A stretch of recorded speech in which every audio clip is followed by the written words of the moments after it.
Earlier this week, we told you about a 55-year-old man from Texas facing charges for allegedly stalking WNBA star Caitlin Clark. The threats to women's basketball players in particular are growing at both the college and the pro level. Emily Ikeda has the details. New charging documents lay out how prosecutors say a man, quote, terrorized, frightened, and intimidated one of the country's most popular athletes.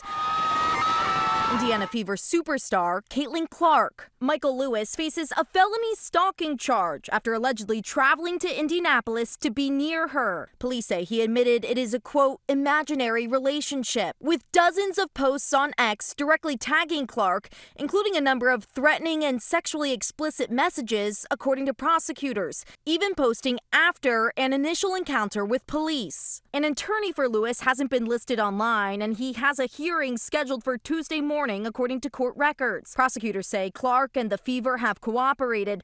Neither could be immediately reached for comment. As the popularity of women's basketball soars, so do the threats against athletes, and not just at the pro level. In the last couple of weeks, a 40-year-old Oregon man pleaded guilty to stalking UConn women's basketball star Paige Bueckers. He got a 3-year ban from the state of Connecticut. The head of the NCAA, Charlie Baker, raising concerns over the harassment of female athletes on Capitol Hill last month. The worst examples of online threats, abuse, and harassment were being directed at women basketball players playing in our women's basketball tournament. That, in many respects, I think is not as well known as it should be. Baker says the NCAA and member schools can only track what they see publicly. What's in players' DMs may be worse. According to an NCAA study in October, women's basketball players are targeted 3 times more often than men, with 80% of abusive posts happening around March Madness.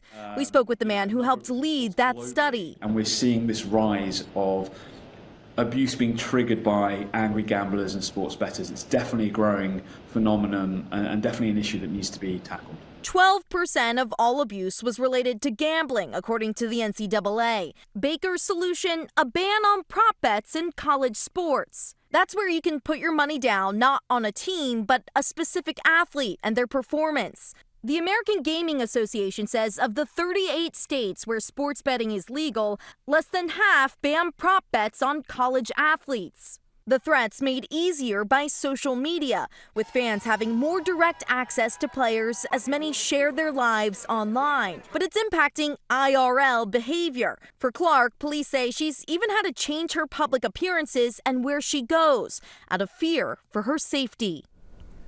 That was Emily Ikeda with the report. By the way, the man charged for stalking Clark reportedly had multiple outbursts during his first court appearance.